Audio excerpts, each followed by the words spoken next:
So I was sitting here thinking that I had to wait for Skin, who's going to be here at like 2:10. And then I realized this isn't my other channel where things need to go professionally. I'm just doing whatever the hell I want because I got cleared to do that legal stuff. But your boy gets to do whatever he wants. So welcome to the stupid channel where if I wanted to talk about that headline that I saw in the New York Post yesterday, I could, which is, well, let's find it. I forgot exactly where it is. Hold on. Yeah.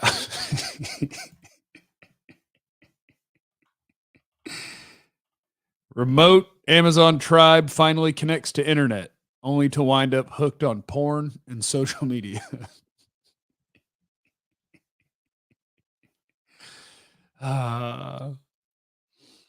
Yes, from Element. Stupid channel. Yep. This is the channel where I'll be like, hey, Julie, what are you doing? Hey, KT, what are you doing? Hey, what are you doing? And then we'll fart around. But YouTube has rules. You have to have so many things viewed, so many hours watched before you can get monies. And so we have to do stuff. And sometimes there's stuff with a point. Did you guys know? Did you guys know it's time? Or it's almost time? We're going to kick Boston's ass. Kick Boston's ass right in their stupid face. Let me fire off a tweet that says I'm live from this weird YouTube channel.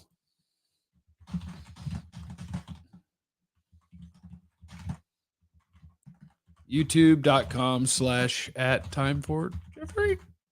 Mm-hmm. Yeah, that's right. Yeah.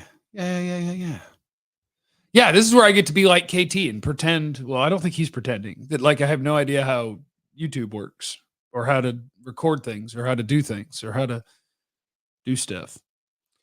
Come back to the fan, Jeff. Ain't been the same without. I don't think you boys doing radio anymore. You know, because when it in life, you know what it comes down to? Do you want to do the hot dog or the bun? Now this is a hot dog bun. I think it's a hot dog too. Do you want to do the hot dog or the bun? And I'm going to do the hot dog instead of the bun. I had a great time in radio. Radio was lots of fun. I did it for 15 years. The future is digital. I can be on demand right here. And anything that I say can be uploaded right after, and you can find it somewhere else. And everybody listens to podcasts, and everybody's got access to the YouTubes. It's great. No, I think I'm done with radio. It was fun. Last 2 years at the Freak. Awesome. Had a great time. And now we party. If I ever do something more structured in a studio with people again, I don't think it'll be on an FM radio station. So what are you guys doing? I'm just here hanging out. I had tacos earlier, and they were tasty. I've been reading a book. I like books. You can see. Although these aren't my favorite books behind me, I just got tired of it being all cluttered. So I took out all the ones that were like paperbacks that fell over a lot. So these are just other books. Hainin' and Bainin'. That's my buddy Daniel there. I'd be working full. Well, I appreciate you working and not working at all. Because if you're sitting here, you're not working, you're lying. And I like liars. As long as the lie doesn't hurt anybody. That's how I feel. Can't wait for the game, pretending to work. Yeah, me too. Yeah. That sucks when you don't have anything to do. Like, I don't have a job. So when you don't have anything that you have to go do, and then there's something that's happening in the evening, you just kind of stand there and stare at the wall all day, or lay down and stare at the wall all day is probably more accurate. And I like to lay down and stare at the wall. Been doing that. Been real good at that lately. Bought a chainsaw today. Hey, any of you guys know somebody who can remove stumps? I need to remove a stump. I bought the chainsaw because there's a tree growing out of the stump. And if the tree's still in the stump, when I try to get the stump guy to come over, they're going to try to charge me for a tree removal. So I'm going to take that tree out and then call a stump guy. I got an electric chainsaw. I also don't know how to oil things. So the chainsaw will probably only work once. But I guess I don't really make a bunch of money anymore. So I can't be just like breaking chainsaws and not worrying about it. ghost stars. The stars died. They were fun though. I had a good time watching hockey. Where's Skin? You guys want to see what else is on my buttons? Why not just start the day fucking it up? I want me some glory hole. I don't know what that other one is. What do you mean, you people? That's what we got. I do have another page that I could, let's see, if I go to bank 2 and hit a button, what happens? Still plays bank 1. There's some fine tuning that's going to have to be done. Son of a bitch. Oh, well. It's a great day to have a great day. I have an electric chainsaw as well. You still need to put bar oil in it. What do you do with the oil? Where does it go? Do you just pour it? Or do you like put it on the links of the chain with a towel? How do you oil? This is what you guys are signing up for. Me crowdsourcing life. How do you oil the stuff? Because I have an electric, I have one of those, but it's dead. It doesn't work anymore. And I think it's because I never oiled it. Oh, there's a reservoir. There's somewhere to actually put the oil? I didn't know that. Something's happening. Hey, Stan. Hi, sexy boy. How are you? I was just talking about how to oil a chainsaw. Okay, I like the direction this is going. Do you just like pour oil on it? That's what I was asking. And apparently there's a place where you put it inside and it does it on its own. Oh, so it's like a lawnmower. I guess. I have an electric lawnmower too, but then I decided to pay someone. But now that I'm unemployed, I probably need to learn how to use that lawnmower. But I put the handle on backwards too, so that was confusing. How you doing, man? I'm doing good. I want to learn more about landscaping Jeffrey. I'm really excited about this turn of events. I got a new magnolia tree because it's my favorite kind of tree. But the place where it needs to go in my yard has a big old stump in it. From before I bought the house. Apparently there was the biggest tree in the whole neighborhood and they cut it down because it was going to break the house, but the stump was still there and a tree sprouted out of there. And if I try to have somebody remove a stump, but there's a tree in the stump, well, guess what? That's tree removal and stump removal. That's 2 different charges. So I'm going to chainsaw down the little tree, then call the stump people. Okay, this may segue directly into Dallas Mavericks talk, but our buddy Mark Followell has done a lot of chainsawing of trees because he lives over there by TJ, Thomas Jefferson High School. Yeah. And he's had the bad weather come through twice in the last, whatever it is, 6 years. So he's got a little experience with that. So if you need some sports media help, he's your guy. So I should call him about stumps. Yeah. KT for Chowder. Yes. Follow for tree stump chainsaw. Ask him about the Celtics net rating and the best way to chainsaw some trees growing out of stumps. That sounds great. Yeah. So I got the blessing to have a different YouTube channel. So I was like, man, I need to do stuff on it. And then I thought, hey, did you know that the Mavericks are going to play today? And so then I tried to call my friend Skin yesterday, who stabbed me in the back, got me fired. And he didn't answer yesterday. But you called me back today, and then here you are. So, like, even though I'm still bleeding from all the entry wounds that you, KT, Ben, Christina, Groobs, all of you, when you just all got the smallest little paring knives you could find and just, and you came after me and Danny and Soroy. And, God, it was so weird. What a weird Reiner, day. Julie. Reiner and Julie, you just destroyed us. Yeah, but it's nice of you to join me here. Thanks.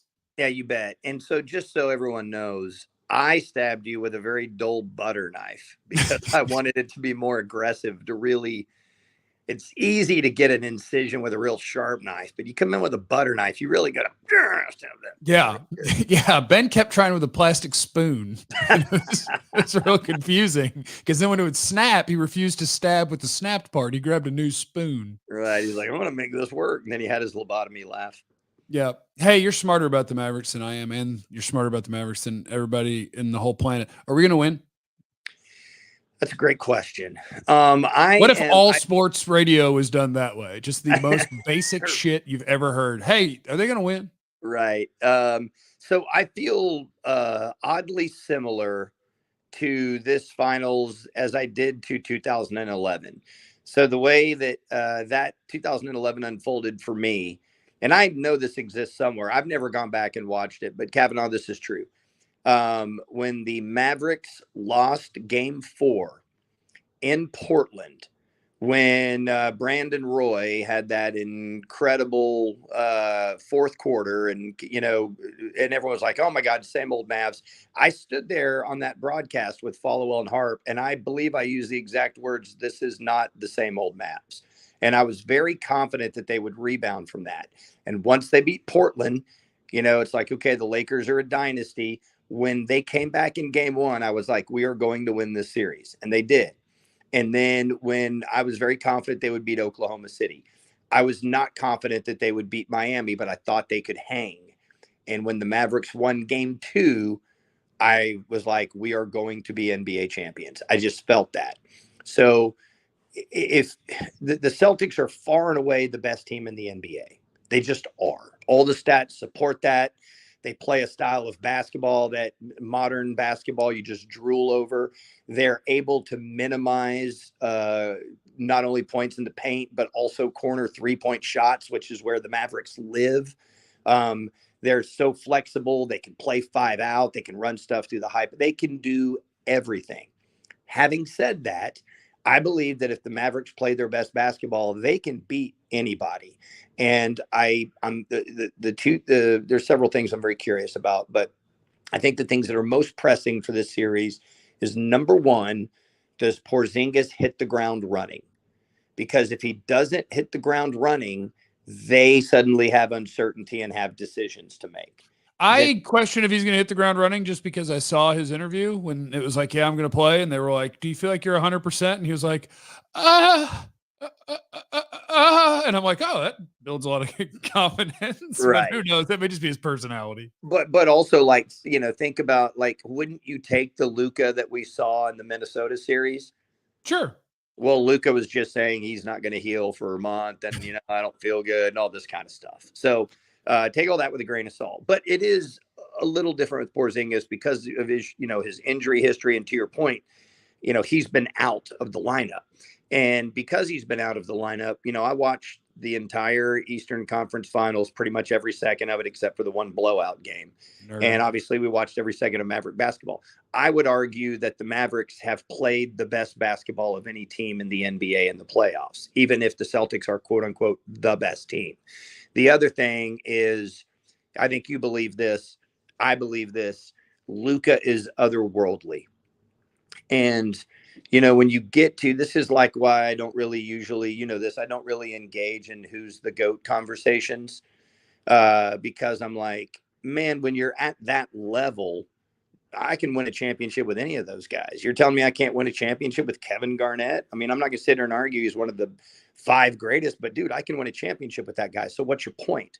And so then Boban, he's top 20 all time. So then, we get into this conversation of abstract things and, how you feel about a person's mentality. And the thing that I would always say about these GOAT conversations is LeBron James might be the greatest player of all time, but if you threw a hammer in the middle of a ring, Jordan would kill him 10 times out of 10, and he'd do it in 30 seconds.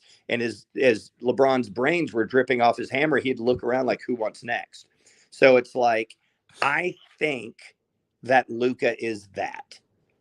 And so in a league where Jaylen Brown and Jason Tatum are both top 20 players, if not top 10 players, you can make that debate.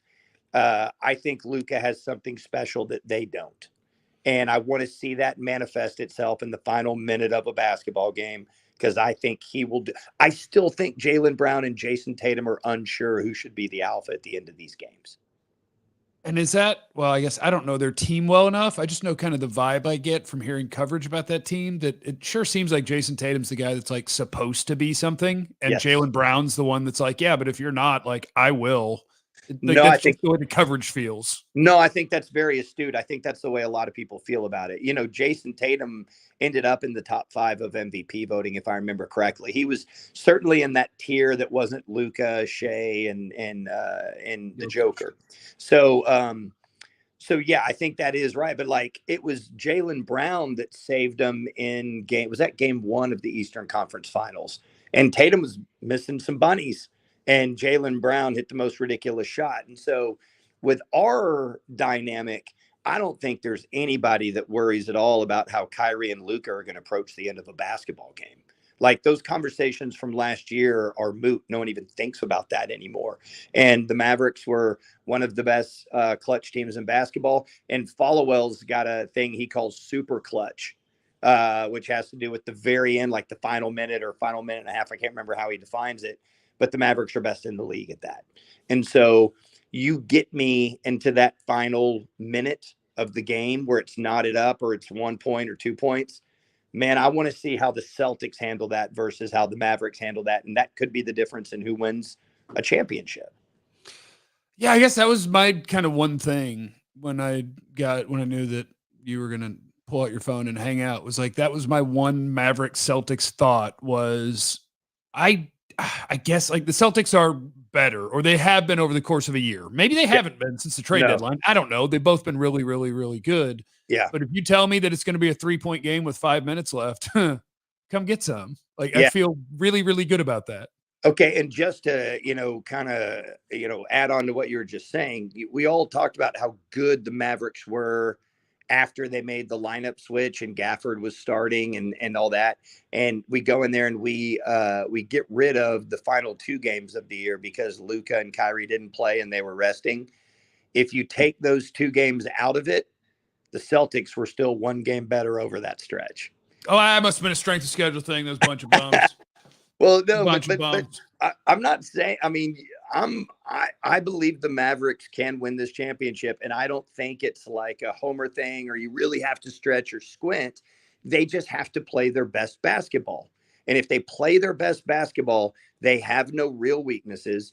I would also argue, if I'm arguing from the Celtics standpoint, Derek White and Drew Holiday are way more seasoned than Derek Jones Jr. and PJ Washington Jr., right? Dude, Drew Holiday is so smart. Yeah. And I'm basing this off of him saying one word. Because, like, before the Mavericks were going to play the Timberwolves and the thing got around where it was like Anthony Edwards, who's like, yeah, I get Kyrie. It's going to be awesome. I know that Kyrie was like, oh, okay. Right. And Drew Holiday, they're like, what do you do to stop Kyrie? He said, pray. And I was like, you're smarter than Anthony Edwards right now as an NBA player. Like, don't feed anybody. Just be like, he's incredible. Can't stop him. Nothing we can do about it. Like, don't feed the beast. Yeah. And it's funny because there was a knock. It wasn't public. It was more like things that I'd hear rumbles. Back when Drew Holiday was in New Orleans, there was a knock on him being like an alpha, like not being an alpha and not knowing what to do at the end of games and some of these things. And then there was this idea that maybe he was too nice. And I think his stint in Milwaukee dispelled that emphatically. But if you don't know the story, it's worth going and reading. His wife, who is in the Soccer Hall of Fame here in Frisco, she was a goalie, I believe. She had some very serious health issues that also related, I think it was happening when they were having their first child. And that's when Drew was in New Orleans. And it's worth going and reading because it'll tell you everything you need to know about the quality of human that Drew Holiday is, his character, the things that they went through, and the things that they persevered through. And he is a very tough-minded dude. He just doesn't talk smack. He goes out there and does his business. And if the Celtics desire to have Derek White and Drew Holiday be the primary defenders on Luka and on Kyrie, and their 2 best offensive players don't have to worry about that assignment, that's an advantage for the Celtics. I would also contend, though, that Jaylen Brown is just as good a defensive player as those 2 guys and bigger and longer. So maybe we see him matched up on Luka a little bit. All right, Skin, I love you very much, and you can go to work now. Thanks for hanging out on my weird channel. Hey, do me a favor. I will text you my address. Would you send me back that butter knife? I would like to clean it up and use it for some stuff. Yes, I will also send you both halves of all 30 plastic spoons of Ben's if he wants those back. You can keep that. Love you, dog. All right, see you. I'm going to get rid of you. Bam. Skin's gone. All right. Stuff with my friend Skin. Welcome to the channel of stuff. Maybe tomorrow I'll do something that'll be about butter knives. I don't know. But welcome to the new frontier. of being allowed to do whatever the hell I want on a different YouTube channel. Tell your friends to subscribe so that I can start making money on it. Because right now this doesn't make any money. But if I did this on the other channel, then there might be a bunch of Cowboy fans that are like, I'm not here for this crap. I'm not subscribing anymore. I'm getting out. And so it's like, all right, well, then I got to fart around over here, but I got to fart around over here long enough and have enough people watch it so that the money can start coming to me so we can put the ads in there. So, like, watch this thing on a loop because there's like hours that have to be watched. Stuff like that. Tell your friends. All right. I love you guys. What about ham? I think what about ham is I can cuss on the Cowboy one. I just kind of am programmed not to and choose not to. But yeah, I can be like, shit. I can do whatever I want. Yeah. I can even unbleep. Why not just start the day fucking it up? I could unbleep that if I wanted to. I just choose not to. I bleeped it. I had to go find that. And it was not easy to find. Took a lot of work. Jeff, send me your Zelle so I can you money. Oh, I think you can Zelle to... Is my Zelle's linked to an email address, which is that. I just put it in the comments. I think my Zelle is linked to an email address. I think if you try the phone number, it gets weird. I think.